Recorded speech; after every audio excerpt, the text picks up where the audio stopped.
Okay. Okay, Jesse, what are we talking about today? This one. Have your defenses betrayed you? So you told me to create this image and you said this is the subject. And I said, yes, ma'am. And I still don't understand like what's the deal here. Okay, first of all, BS. Let's start with that. We don't do BS on here. And so, of course, where most of our topics start is in the after party. So again, when we finish today, make sure you jump on the after party. But most of those conversations allow our tribe members to talk, and we get to collaborate and share and things like that. And so this topic, along with some stuff you and I had talked about separately, is how many times most of us are high performing people out there doing some pretty amazing things. And when we are in spaces like that, where we're out there just performing, we forget, and maybe we intentionally do really good job staying in control. And so, and again, we kind of have to be able to do some of the things we're doing. We have to be able to have a focus and a strategy and a mission and a purpose. And like, we have to be able to like make sure we're moving towards our goals and things like that. Like, we're really good at some of those things. But when we live in that space so much, I think we are not aware, maybe, that we are not allowing other things that are important to also be part of that journey.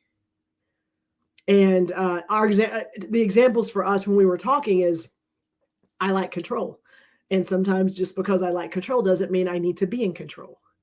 And it's really hard for me. And so, and we talked about when I let go of some of that control, it's like almost like a net where we have a really tightly wound net and only certain things get through, very limited things get through. But when I step back and I try not to have so much control and the net loosens up, some of the things that are allowed to come and go and penetrate my heart and things like that, it also allows me to be a better person and to grow and to learn.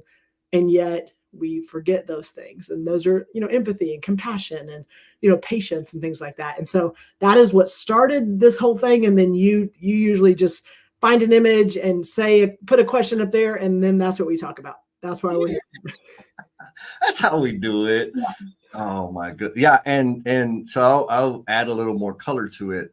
When you and I were kind of debriefing after the after party, which was an amazing after party, I don't know.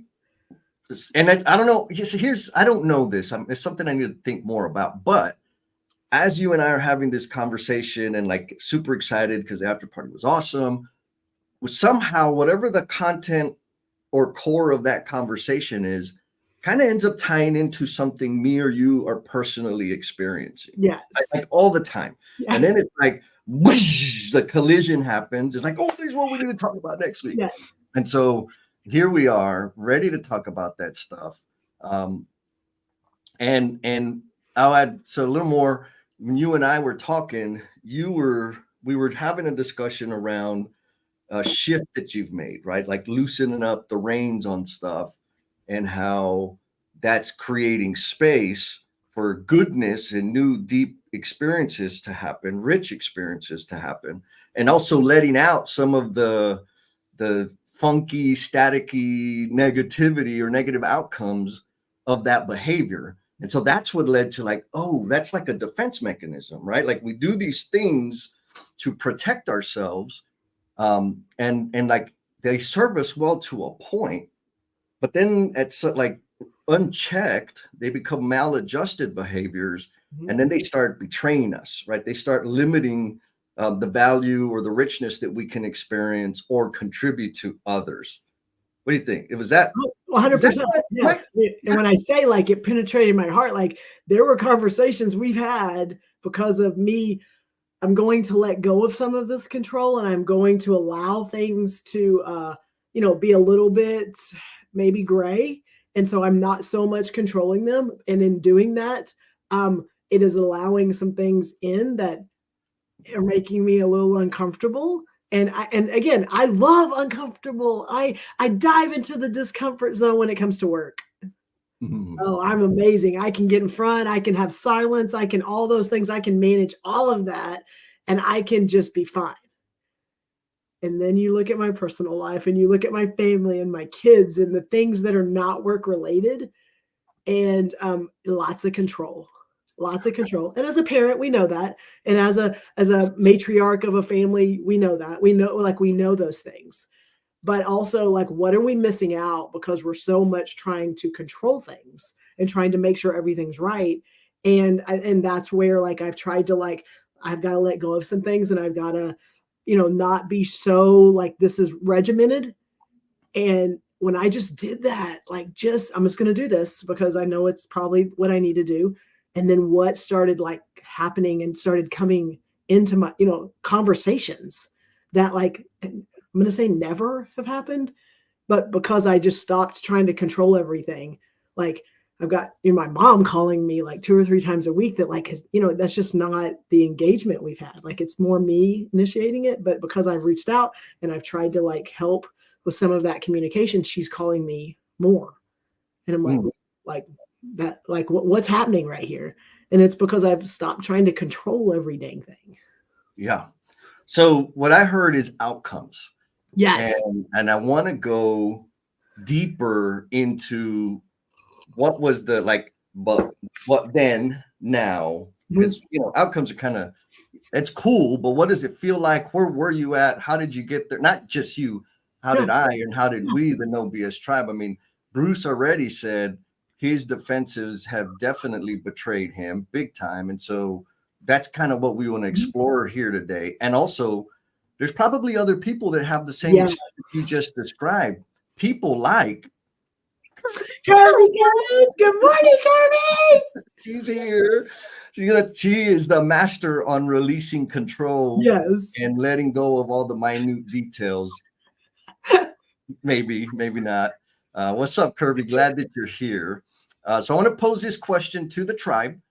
And as we have this conversation, I'm super eager to see uh, what it is they're dealing with and how we can help each other. Because, folks, you already know we're super supportive. People are going to jump in. I see in the comments, Heather already reached out to Milo. It's like, bro, I'm in OKC. Let's hook up. And that's how we roll here. So the question is this: what's making you trip over yourself? Mhm. Right? Like, what are the things that the behaviors, the thinking mental that you have in place that are no longer serving you? And creating like less than amazing outcomes. And so I guess I'll start first. Should I start first, Jen, or do Yes, you want yes, to go yes, yes. I love that idea. first? I'm so surprised that you jumped on that. Um, when I think about this, and I've talked about this before, and it's perfect, right? Because the holidays are here, or actually, because my birthday is Monday, Yes. right? And so birthday, Thanksgiving, birthday, Christmas, New Year's, right? That's for me this season it takes a lot of damn energy out of me. Like Mhm. it sucks the life out of me. Mhm. And it's not because, any major traumatic events. It's really just because hanging around with people on these days, there's like this expectation to be extra merry and extra joyful and all that. That we'll talk about my birthday. If it's my birthday and you ask me what I want to do, the straight up truth is I want to be alone in my cave wearing whatever I want to wear, doing whatever I want to do, eating pizza and nachos and letting that just fall all over my chest, pass out from a food coma, and then wake up whenever. That's what I want to do, Mhm. right? Like Yes. for real, Yeah. that's what I want to do. Um, now, but then people are like, but it's your birthday and we want to celebrate you. Like, what do you want to do for your birthday? Play, like rewind, play. Well, for real, what do you want to do? Rewind, play. That's what I want to do. Mhm. And so then there's this thing of like I start feeling guilty because I'm rejecting people, right? That's what they're feeling. They're experiencing rejection. And when I think back about when that started, like me of like severing the excitement and connection to celebrating my birthday or Mhm. holidays, It happened when I was 15. I think I was 15, maybe 16. I was working at Kentucky Fried Chicken. It was my birthday, and I had a shift, and nobody, and I had this huge expectation of people to come and like surprise me at work. Yep. Nobody did. Not even the people I like, nothing, nobody. And I remember just this cloud of like, man, what did I do? Did I let everybody down? Did I piss everybody off? Do they not like me anymore? And so that's what triggered the defense mechanism, right? Like, let me sever my appreciation or excitement or expectation around being celebrated for my birthday, or, you know, this is connected to holidays too, so that I don't get hurt again. Well, that's fine, except that now, because that's a defense mechanism I've put into place, like it's been ingrained into my instincts. Now I'm hurting the people I care about because of this thing that I put into place to protect my feelers. What do you think about that, Jen? 100%. And so, Jesse, I thank you very much for sharing. Appreciate that. And so, what are some like examples? And you did talk about like the Kentucky Fried Chicken is what started it. And then you and I talk a lot about just things that have happened, like why the holidays are not. I mean, you're like, your Grinch suit is your favorite outfit for the holidays. Like we know that. And so, but how have you made an intentional shift or change in how you've responded to someone that has asked you about your birthday, or what can we do, or hey, I want to do something with you? Yeah, so a couple things. I'll talk about the birthday and then maybe the holidays. So birthday, and actually it was my friends, dear friends, Louis and Mara, who helped me understand. Like, we had gone to dinner one day. This was maybe 8 or 9 years ago. And it was my birthday. Like, it was on my date of birth, but I didn't say anything. Like, they're like, it just kind of like, hey, let's go down. I was like, hey man, they're awesome. Like, yeah, let's go to dinner. Not a big deal. And at dinner, the waitress, she, checked my ID. I was still drinking at the time. She's like, oh, it's your birthday. Happy birthday. And I'm like, oh, shut your mouth, right? And then Louis and Mata were like, Jesse, what the hell? Like, what's wrong with you? I'm like, well, I got issues. And we ended up having a conversation of like, dude, like, the thing is people want to celebrate you, and you're stealing them of the privilege of celebrating you. Like, you need to do better. I'm like, ugh, okay. So I did. So one thing that I started doing was like, okay, like, I know my mom's going to want to do something. And so I'm going to go eat tamales and barbacoa tomorrow at mom's house. And I used to be very guarded about sharing my birthday, like telling people when my birthday was. Now it doesn't matter. Like, it's my birthday, December 11th is my birthday every year. Don't ask me how old I am, because I forget frequently. Like, don't ask him what he was doing last year on his birthday, because yeah, last year I was at the marathon. And so I started doing things to celebrate, like doing kind of celebratory things or fun things or new experiences in depth, like deep personal connection with people around my birthday. So it's not like it's my birthday week and it's just like, okay, well, I'll do something so that I'm around people that I care about and that care about me, or I'll do something that's going to be extra memorable so that I can talk to people, because people will, what'd you do for your birthday? And I want to hit rewind and hit play of me stuffing my face with nachos and Little Caesars pizza. But that's like not acceptable. And so when I can say, well, like, I'm going this week, I'm headed to California, and I'm going to connect with Lynn, and I'm going to connect with Lance, and I'm going to connect with Nick, and I'm going to hang out with people. And so later I was like, what'd you do on your birthday? Well, I was in California. Even though it's not the same thing, it's a measure that I've put in place so that I'm not so crabby and ugly and make people feel as if I don't want anything to do with them. Okay, so thank you. And another question, which could, lead into some more conversations. Do we feel that by sharing we have a celebration, we're self-serving? I'll answer that by saying I judge people. Okay. Like, what for people, and this is just the truth.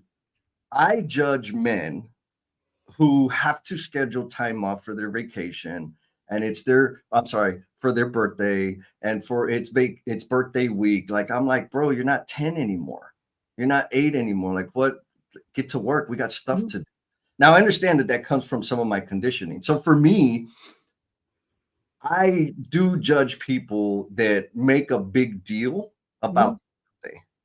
And that's mostly because of the way I feel about it. Like, I'm on the other end of the spectrum in terms of like unhealthy behavior around my birthday. And so I don't know if how people feel about it. I just know that I judge people for it. How's that? No, I agree. And like my engagement with people, I'm the one that I've interacted with them, I've hung out with them, and then the next day they realize yesterday was my birthday and they're mad. And they're mad because like, and it wasn't, I'm just like, ooh, I'm going to be secretive like Jesse. I'm like, literally, it's just, I'm hanging out and I'm not just going, ooh, are they going to remember? Are they going to know? But then they're just like, Jennifer, why the heck didn't say anything? Because we would have loved to celebrate you. Like that's a different concept for me. Because you know me, I love celebrating people. And so I don't know why it's so weird for me to want to shine a light and celebrate and just make people's lives so much better by like letting them know, hey, someone cares about you, someone sees you, you matter. And yet I'm not willing to go, hey, like today's the day to celebrate me. I mean, we've talked through this shot, dancing in the light and all these things. And like, why is that? Why is it so hard to do one thing and yet we struggle with the other? Yeah, I'm just gonna attack you on this one. Well, I mean, I'm used to that. That's not a we thing. That's a you thing. Okay, I don't think I'm the only person. No, but you're the only one up here on screen with me, sister. And I believe, and we've talked about this, I believe part of the reason, I don't know how big a part of it is, but part of the reason that celebrating and announcing to the world everything about everybody is cover. It's a smokescreen for you to stay behind. I don't like you. Come on, folks. L&M, I'm sorry, no BS tribe out there. Let me know. Give me like, am I right? Am I wrong? But it's real. So it's not like I hear you, but it's not like smoke and mirrors, like I'm trying to like hide. Like it's legit. Like I care about all of these people that I celebrate. So that's where like I struggle. It's like, well, no, because it's real, but I'm really good at just focusing on that. And then when it turns around and it's about me, it's like, no. Like I'm telling you, on Christmas morning with my kids, Christmas with my family, like everybody's opening presents and I'm taking pictures, whatever. And at the end, they're like, Jennifer, open your dang presents. Like all my presents are sitting there. And it's not because I don't care about what they got me. It's because I really care about what everyone, like the reactions and what people feel and think when they get to open their stuff. And so that's, I'm gonna say, a struggle. It's like it's this dynamic of being able to be excited and let people see me happy and excited. And like I've had comments before, and I probably talked about it on here, that like I've been hanging out with a group of people that I engage with a lot. I'm going to say younger, my girls and their friends, and we were on a boat with Jamie or something like that. And one of them goes, I'm not sure I've ever heard Jennifer laugh.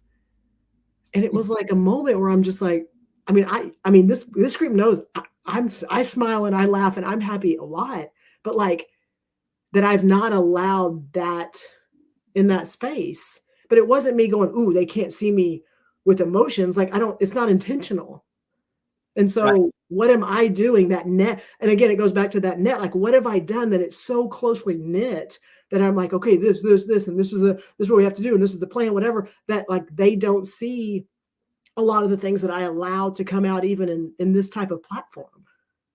Yes. So I think there's an important point there. Okay. Is like the persona, the avatar that we craft, that we design and like put a lot of time and energy into building for work or the professional space, is this pretty well-adjusted person.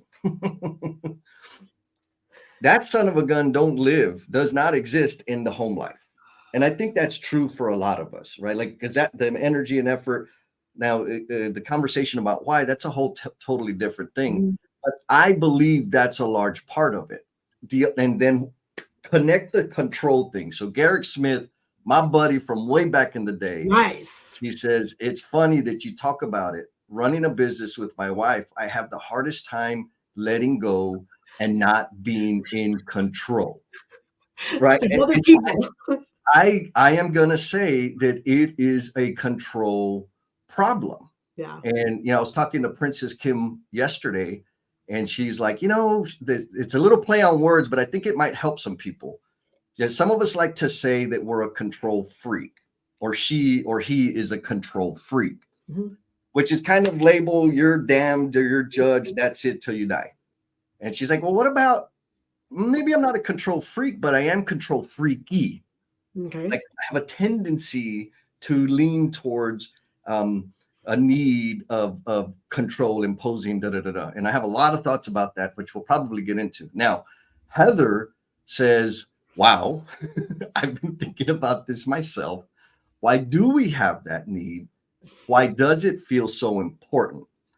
I can't answer the question for everybody. I can answer the question for myself and for some of the people that I've been working with and that have like allowed me to speak into their life. The need for control is or comes from a fear. Period. Like, what that fear is, I think it's different for everybody, or maybe it's not the same fear all the time. It is a fear of some sort. And so Mhm. we're trying to avoid something, whatever we think that nasty, ugly, scary thing would be.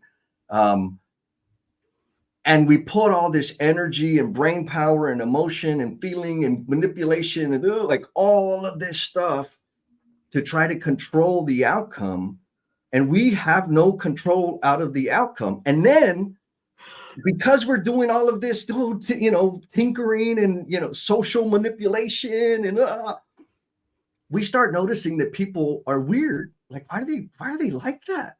Why are they mean? Why are they rude? Why are they short? And it turns out it's because of me.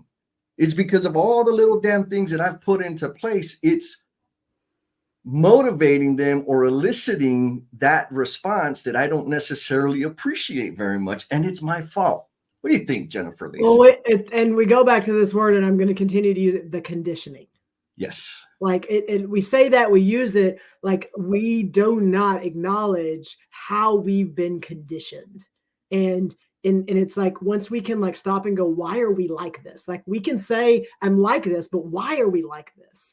And it can go back. I mean, we'll dig into, like, when we talk about, I mean, we have some sayings, Jesse and I, on just like, buy the damn nachos and things like that. Like, some of you may not know the story behind that. We'll get to that later, but it's the need, the fear. I'm going to go with that because I love that. Like, why do we have to have control? It's the fear of something.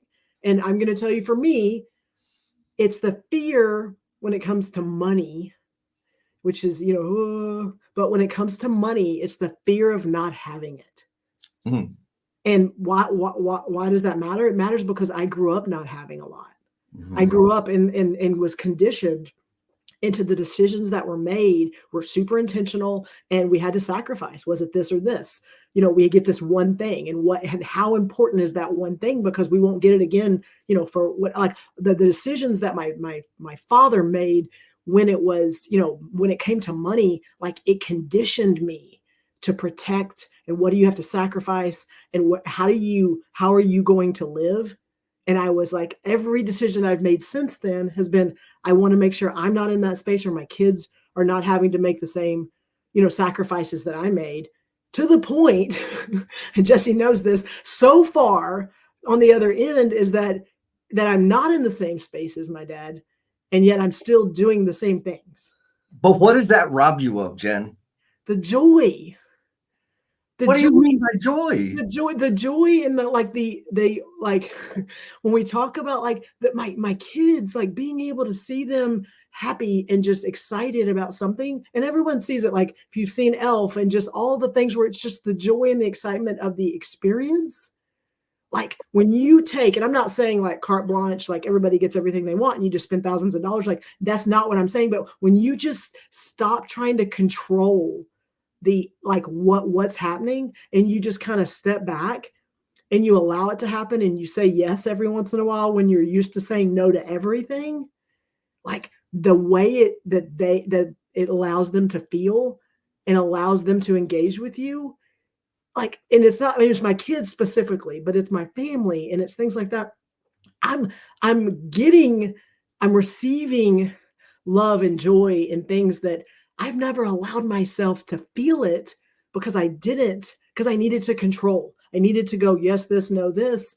And as soon as I backed off and I took like, so I allowed the net to be wider where things could come in and out.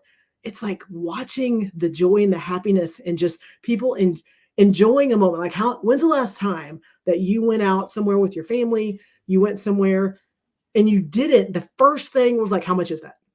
How much is that? How much does that cost? Like, we can't do that because, but like, and like where you just go, we're out, we're celebrating. Yes, you can have that milkshake. Yes, you can have, you can have, we're going to allow you to go to the candy store and pick a bag of, like, how many times have you done that and just allowed it to happen and watch the reaction of the person that's with you? Like I didn't, like I just didn't because I was so needing to control the outcomes. And Jesse, you're right. We can't control the outcomes.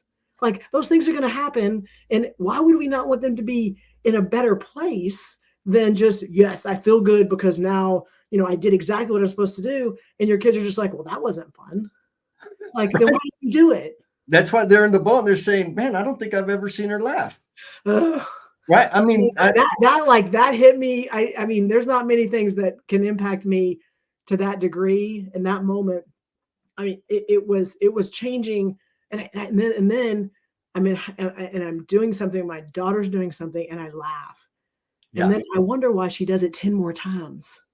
Mm-hmm. And I'm just like, Alex, just stop doing it. But like, it's because the reaction she's getting from me. Yep. It's like, I want more of that. Let me just do this over and over and over again.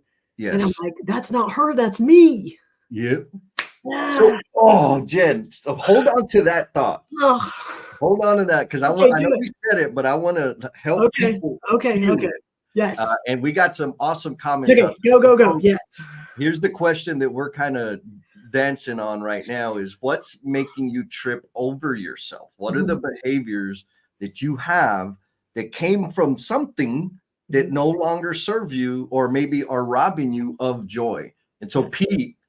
Pete Wazepsgear says it is hard, but you have to force yourself to let go of control. But watch, so you still are seeing the outcome, right? Like you can't completely do Jesse and let's run naked through the streets. Like that's not a good recipe.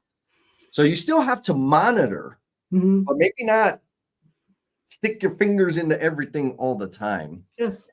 Mr. Milo coming in hard. He says, personally speaking, I think it has to do with my unwillingness to be what I perceive to be vulnerable. Vulnerable. Yes. We love that word. Oh, favorite word ever. And so let's talk about the vulnerability idea, right? Like I said that the control thing is a measure to avoid experiencing something that I fear.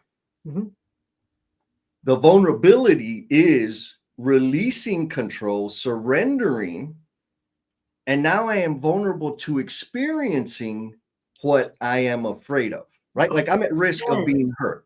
Yes. Simple. I'm at risk of being disappointed. I'm at risk of letting people down, whatever that is. But it's not true yet. The only way to prove it is to do the damn thing. Right. And so, Milo, I appreciate you jumping in and sharing that. That's a powerful one. We got another one. Who else we got here? Oh, man. Mr. Christopher White says his disappointment seems to be directly related to the difference between what I want to happen in my life versus what is actually happening. That sounds like expectations to me, Jen. I would completely agree. What do you know about them things? Chris, appreciate you. Milo, folks, love. Please keep it coming. Again, those expectations, like for me, all the resentment I've ever experienced and all the disappointment I've ever experienced come from my expectations, period. So who sets up my expectations? Not me. So I can do something about that, right? And so that's the other funny thing. And we're gonna come back to you, like this control thing, all the damn energy it takes to control the environment, control the people, control their feeling, control. When I'm doing that, I'm not exerting an ounce of energy on controlling myself. Well, And if when- I shift to Yeah. controlling myself and changing my behaviors and taking a risk on trying new things, guess what? It's freaking magic. Right? I mean, and I'm going to ask this, and it'll come back to me. But when we focus so much on control, how much do we allow in? Say more. I don't think I understand what you're talking about. I mean, when we're in a place of, of controlling outcomes, because we, obviously have realized that we have all the control and we can control everything that happens. Like when we're doing that, when we're making those decisions to exert control in a situation, like what are we allowing inside it? What are we allowing in? Like, what reciprocal conversation, what reciprocal feelings, what reciprocal, interactions are we allowing when we are trying so hard to be in control? We're suffocating, right? We're suffocating the joy, back to the joy.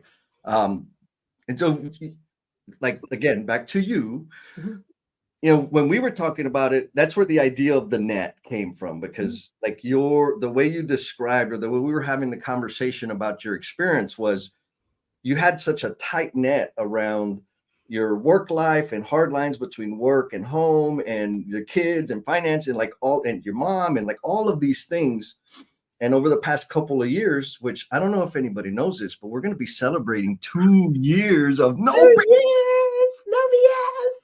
And drop party in the chat. If you just popped in, drop the word party in the chat, because we're going to have a 2-year anniversary celebration. If you put party in the chat, we're going to send you a link so you can have a Teams conversation and get to meet everybody and hear everybody's voices and all that good stuff. Yes. So back to the point. You had this net. And as you started loosening control, so tell me, is this the pace at which you loosened control? Yeah, and then it goes back together, and then it comes back. And then a little, right? Like, so as you started loosening control, see those little spaces there? The like negative resentment, all that kind of stuff starts seeping out, and also leave space for really great stuff to come in. That's the thing. Like when we're in control, like controlling the things externally. And again, think about that. Think of a place in your life that you are very much in control, and you are intentionally making sure that you can, manage the outcomes. How much do you allow to come back into you? Because I'm like literally, as we're talking, thinking about it, I don't know of a time that when I have exerted control, I've allowed something to come in. It's about me controlling external, but nothing internal. And it goes back to that protection you're talking about, and that, what are we protecting ourselves from to not allow ourselves to get hurt, to, there's a fear that we've been conditioned to try to protect, all those things. Yes. Now, well, I mean, we're kind of talking about this transition of releasing control and surrendering to awesome amazingness. Does it just happen overnight? Like you just decide and it happens? Or are there, like, what are the resources? How do people like start the transition? So a couple of things. I'm going to say, for me, there's 2 big things. And one has happened over the course of, the last 2 years. And then one, I'm still in progress. So the first thing is the people that you're around, and the spaces that you're in. And, how much of you do you allow those people to see? So there's that part. And if it's the right people and you trust them and the vulnerability and you're willing to, to go a little bit outside of what you're normally doing, then they're in a, if they're the right people, then they can hold a mirror up and they can kind of reflect back to you what they're seeing and what their thoughts are. And you have to be open for what they have to say. That's one big piece. And that I had to start. I didn't know I needed to do that, but once I started hanging around the cool kids and people that were doing some really cool things, but also that would like call me out and be like, okay, you're saying this, but you're doing this. And I'm like, yeah, they're both right. They're like, well, like, how does that make sense? And so it's like, and then I had to start, the second part is the reflection part.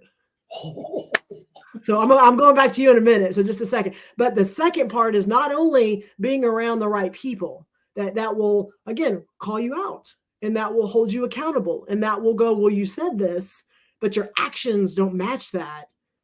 Tell me more about that. Like having the right people that say it.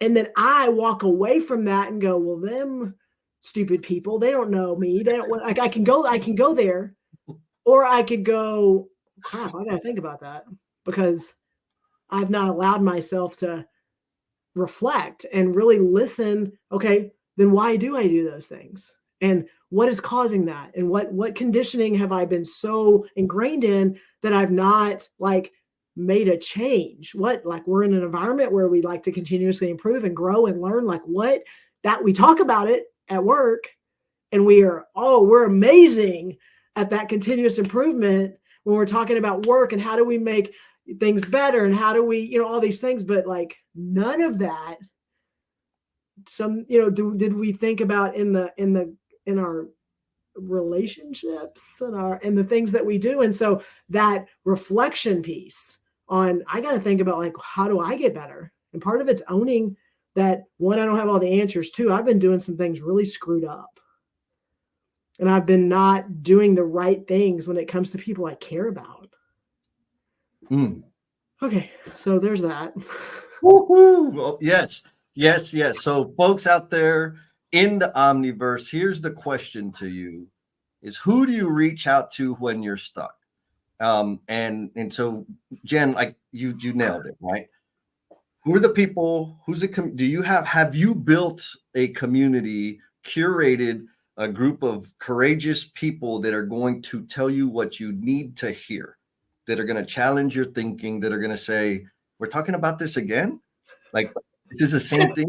Jesse says that to me a lot. It's like, dang it, we're not there yet, Jesse. Like, how is this different than the last 10 times? No, I'm exaggerating a little bit. But so it's those like those people that, which I know a lot for me, are in the no BS tribe. 100%. People that I trust and I will reach out to. Bruce does it all the time. He'll send a message and say, hey man, how are you? Like, haven't heard from you. Maybe something caught his attention that my energy was off a little bit, just to check me, right? Hey, are you okay? And the reflection that comes from that. Right now, I have a practice of an hour a day of thinking time, which is reflection. It took me a long time to build up that much time and like to be comfortable with actually reflecting. Now, the source of reflection also, the topic of reflection often comes from feedback, observations that I've received from the people in my community. And so for me, it really starts with who, right? Like, who do I have a resource? Do I have the guts to talk to somebody else and say, I am struggling, I need help? It all starts there. And then I could start messing around with it. And also, when I am the resource, it's not easy to like be straight up and tell people like you're shitting the bed again, because I'm at risk of losing your trust. Mm-hmm. I'm at risk of using your adoration because I'm challenging you, and I could hurt you or offend you such that you cut me out of your life, and I wouldn't like that. But I want to help people become the promise they are intended to be. And so I know the value I get when people hit me between the eyes with some truth. And so I just practice the thinking of, hear me now, listen to me later. Like, you don't have to love all of my feedback. You can be pissed, you can be hurt, you can be offended, but I know that at some point in the future, it's going to seep in and I will have contributed some meaningful value to you. But that's not easy. What do you think, Jen? Well, and I want to ask you another question, because again, we're talking kind of some personal relationship type space right now, but how much of that thinking has also been applied to your work and to your business, on how you show up and how you talk to people and how you, what kind of work you do, how you support people, and that just like your business makes you money, but you've also, in our conversations, realized that there's some people that are just not going to jive with you. Yes. And so you have those real, like, you've applied that to, I'm not going to just be this way in my relationships and in my community, but also when I'm going out to procure work, like, I've also got it. Can you tell us more about that? Like cutting people off? Yeah, or just like, hey, this is what I do. This is how I show up. Yeah. And this may work for you or it may not work for you. Yeah. So no, beautiful. So again, that ties back to like releasing control and surrendering to what is true. Right. I believe, here we go. We're going to get a little nutty, because this is what I've been thinking about the past few days. And I know I have weeks and weeks more to think about it. But I believe for me to impose control on something is to contradict what is natural. Does that make sense? Tell me more. And so so quick example, what's natural? If I plant a seed of whatever tree, bush, whatever, it will grow. And it will not just grow one thing. The fruit of whatever that seed is will be multiples upon multiples upon multiples. Now, that just happens naturally. I don't have to do anything to make that happen. That happens all the time. But when I go and grab a pecan or a pine or whatever, and I plant it in a little pot and I do all the crap, you know how many times I've tried that and it died? So that's me imposing, in my head, that's me imposing control on a natural thing. And because of my control, my disruption of whatever that flow is, it kills what is naturally possible. Oh, so you just step in and you think, I got this. I'm going to go in and I'm going to make this better. When really, if you would just allow the progression to happen organically, you got it, right? Yeah. And the outcome of that will exceed any idea or expectation or plan that I have for generations to come, kind of like trees do. Right? Okay, now let's come back to reality. The amount of energy I have to put into behaving myself professionally, having an executive presence, and all of that stuff short circuits what is natural to me. Mm-hmm. So what's natural to me? To say what I have to say, to be fun, to be high energy, to be goofy, to get philosophical and deep, and like all of it. And so if I just present myself naturally, meaning not covering it or short-circuiting it with my insecurities and my evil wanton aspirations, what happens is, because I'm being, as I guess the word would be, authentic, it helps people it attracts the people that like whatever the hell this is, and it repels the people that don't. And that is okay. Like, I still love you. And so I guess the point, maybe summary, is because I am working or allowing myself, surrendering to what is natural to me, the outcomes of that are 10, 20, 30 times greater than what they used to be when I spent all the damn energy in trying to contort myself into what I think people want me to be, or what I think is going to yield me the most revenue, the most leads, like et cetera, et cetera. If I just get out of the damn way, things turn out to be way, way freaking better. So what I heard was, you have realized, I'm not going to sacrifice myself. And if I don't sacrifice myself, there's rooms I may not be invited to. And that's okay. That's exactly right. Yes, there are plenty of rooms I don't get invited to. And that's okay, because I don't need to be there.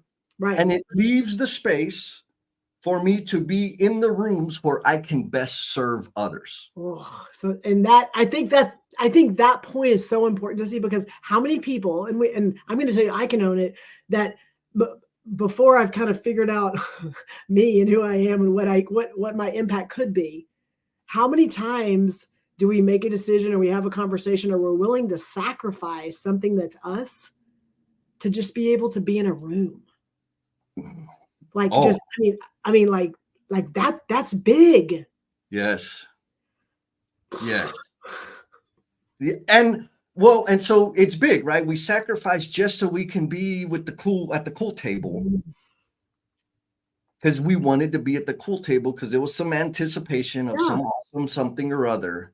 But how do you feel after you spent the night at that cool table? Oof. How much impact did you have in that room? Right? Like, Yes. it sucks. It feels ugly. Freaking don't go. Yes. There's like the kids table is like cool too. Yes. Oh man. So you mind if I think we need to go to the Go. No, I know small there's a lot of stuff comment. popping up over there. Yes. Oh my God. Look at that. It says preach, brother. That's right. Yes. So Milo ain't playing. He says, I've been in a men's group for 4 years now. Being in this group of like-minded people has helped me a lot to stay focused on the things that matter. Yes, right. Find like-minded people. Go out there, curate that. My buddy Garrick says he has gained and lost business for just being him. It's a good thing because you're working with like-minded people. Yes. And Mr. Bradley, what's up, Bradley Parnell? He says, an impossible task is making something happen. Be a part of the environment that encourages intrinsic growth from your presence. Bam. Yeah. Like, yes, Bradley. Yeah. Like, show up and just be there. Uh-huh. Let's see who else we got in here. We got some freaking great stuff. Oh, you know this person? Demetria, good morning. Yes. Coming in from She's Facebook, like, again, another person. If you are not connected to Demetria, she is killing it. She is out there just, she has nothing holds her back, and she shows up her real self every time. Sometimes I gotta like bring her back. Like, okay, settle down a little bit, but she's amazing. So if you're not connected to her, make sure you reach out and connect with her. Yes, amen. And also Jen Roberts, she's coming in from YouTube land. She's giving us a little bit of what she's got going, and hopefully we'll get to hear more about that at the after party. Justin, you know Justin, right? He always do. Yes. Chip on my shoulder. Let's say, to chip on my shoulder to always prove myself sometimes prevents me from proving myself. Right? Like, yes. Oh man, well, it goes back to what Bradley said. Sometimes we just need to show up and be there. Like, we don't have to say things. We don't have to prove ourselves. Sometimes us just being in that space, like, it allows us, I'm going to tell you, to allow something to come back, and you're allowing, like, okay, what are you taking in? Yes. That part of it is so, we think about the nets and like just protecting and like, I'm not going to let things in. But when we loosen the nets, what are we allowing in that all of a sudden makes us think differently, or allows us to have a connection or a relationship with someone that we've been so, just so, I'm going to say, tunnel vision on, this is what I have to do to make this work, or this is what I have to do to protect me. But allowing that net to loosen up a little bit allows some things to come in that, like Jesse, it hits that Grinch heart and it helps it grow a little bit. Yeah. I don't want to talk about it. Let's move on. Let's stay on time. Let's stay on task here. Heather Armandi says, my controls show up in my need for things to be my way with my loved one. In the moment, it feels imperative that it be a certain way. I don't know anything about that. Right. And that's the thing. It's like, I say this a lot because it's the things that I run through my head that help me experience the largest amount of joy and fulfillment. Mm-hmm. It's things like, let it be what it is. Don't impose yourself on it, Jesse. It's as simple as I will let it be, because once I start putting my hands in it, it's going to get complicated. Right. just do the damn thing. Just do right. Like it's these simple things that help me not get in my own way. And oh man, we got so much stuff here. Talking about mentors, James Gable says, my defenses have kept me from the right people. Oh, we're getting some love until the No BS tribe. I'm my biggest critic, and I don't want to invite in other critics. Fair enough. Fair enough. Adam, do you know anything about that? Uh-oh, Adam, it was her. It wasn't me. It was her. Oh, so now we know the truth. Bruce checks in on me, not because he's worried, it's because I still owe him $20. Just making sure you're still out there. Oh, man, I love it. So, we did ask the question, and it's awesome. There's a lot of comment replies back to it. Like, who do you reach out to when you're stuck? Like, who's that person to help you get there? Rodney, Mr. Rodney Ashmore, back repeat offender, said, I will always go back to my mentors, the people who have proven to me they are who I want to follow. So thank you, Rodney, because that brings another idea in how selective are you? I feel like when we think about mentors, people are maybe clinical and rightfully so, clinical and intentional and really smart about selecting who their mentors are. Well, it goes back to your accomplices thing, but I'll let you keep going. Yep. But in terms of surrounding myself with people in general, I don't think that we all have the same type of filter, or maybe to say it more clearly, I think we're irresponsibly relaxed in terms of who we allow to come through the mesh of the net. When we loosen it up. What do you think, Jen? Well, I mean, you and I've talked about this a lot in different conversations, but it goes back to that accomplices. Like what accomplices do we surround ourselves with to go, yeah, that they were wrong and that's not fair. And you have the right to feel that way. Like those people that are in our lives that do that. And I'm not saying that those people also aren't saying positive, encouraging things that can help you grow. But a lot of times those people will keep you exactly where you are. They are not going to help you look outside of yourself. They are going to, and again, you call them accomplices, and you have some really good examples of what that looks like. But when you are surrounded with accomplices that are just there to make you feel good and you got this and you're fine, and they're not like holding the mirror in front of you and going like, what the heck's going on with you? Like those are, I'm just going to say it because I've had to make some really hard decisions. Those are not the right people. Yeah. So when I talk about accomplices, I use that word loosely because I like it. I think it's fun sometimes. But really, when I'm thinking about accomplices that are maybe unhealthy support or can keep me stuck, we'll think of it that way.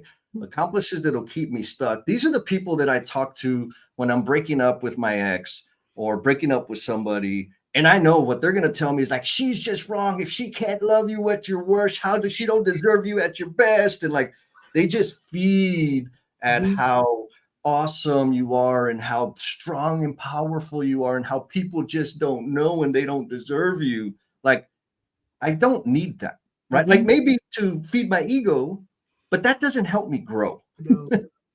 It does not help me grow because I'm going to tell you right now, in every single damn relationship I've ever been, and I think this is true for everybody, I contributed to the failure of that relationship in some form or fashion, period. Yep. And yes, I can blame everybody else. But if I don't take ownership for my contribution to the situation, I'm going to stay the same and have the same outcomes. And so if I surround myself with accomplices that are going to give me a pass on being a dummy, I'm going to continue being a dummy. Yes. And Jesse, I will completely say you have helped me tremendously because I will come to you. And again, we're really good friends and I will come to you and I can be emotional. I can be upset and you allow that space. You allow for me to be in that space. And then you're just like, what about this? And did you think about this? And well, you said this, and like, how do you think? I mean, like, you call me out, and like, I don't leave and go, well, he's stupid.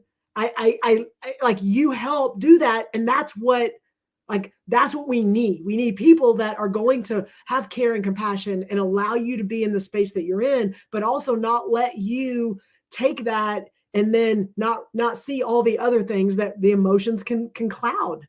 When we're in the middle of something and it's hurting us, or we're upset or we're frustrated, it's easy for us to get clouded. And okay, yes, we can acknowledge that, but then here's all the other things too that we contributed to. Yes. And our people will help us see that. So Yes. Jen, I'm seeing this trend in the chat. What is that all about? Okay, party. So in 2 weeks, normally we do the live stream on Saturday morning on LinkedIn, but Jesse and I are celebrating our 2-year anniversary of having this platform, and we're still like each other, kind of. And so we are going to celebrate not just with us, but with y'all. And so if you write party in the chat, so you have to say is party, you don't have to say anything else, then we will make sure that you are on the invite, and it's actually going to be a virtual call with everyone, not the live stream, so that we can all like see each other's faces and we can talk and celebrate and have a party based on that we're somehow still here. Yes, that is the thing. So Jen, there's this other person. You know her at all? I do. I know her very much. So yeah, we are going to be celebrating 2-year anniversary. We want y'all to be there. Drop party in the chat, so we'll make sure and bug the hell out of you and get you on the list so we can all hang out.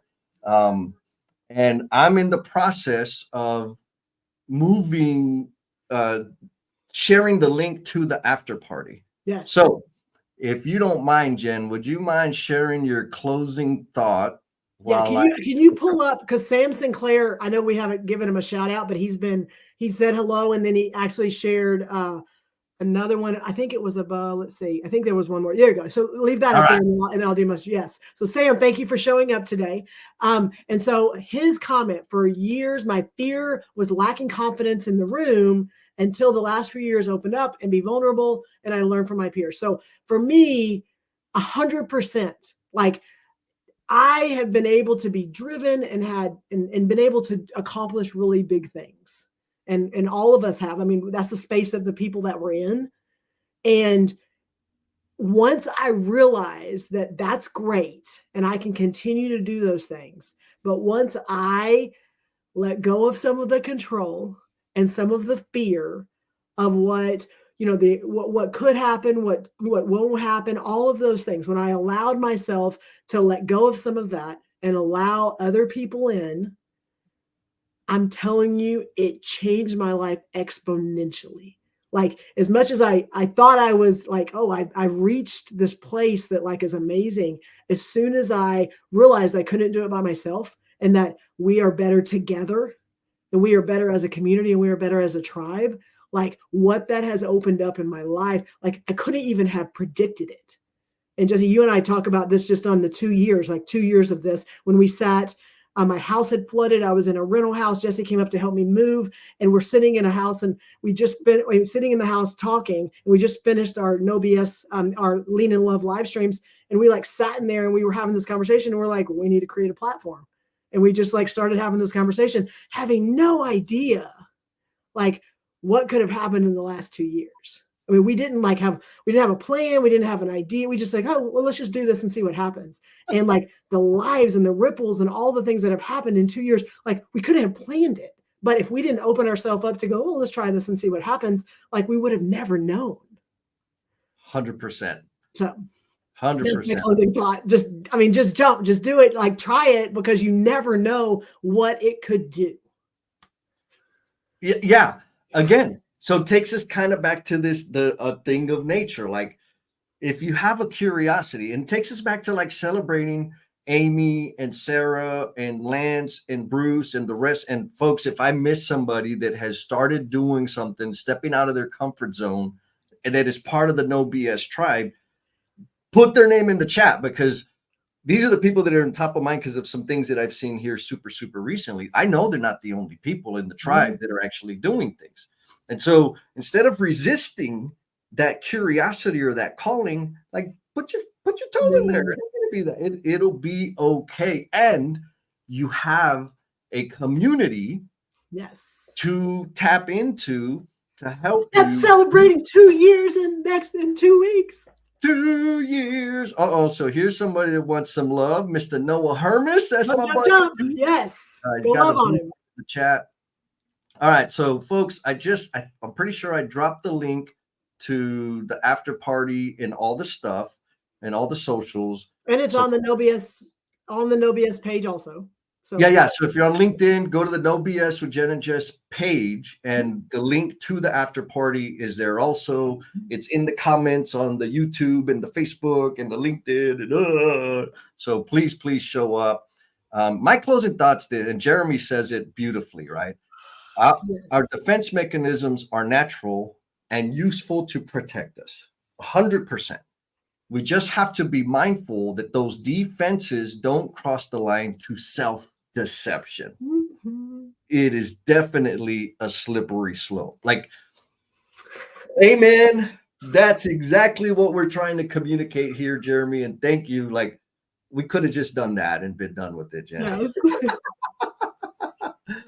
Oh my goodness. How you feeling, girl? You ready for an after party? Yes. And that, again, please, those of you, even if you haven't before, like jump in, click on it. You don't even, if you just want to come in and sit and listen, the cool thing about the after party is everybody that comes in, you raise your hand, you can come up to the stage, and then Jesse and I kind of get to sit back and listen.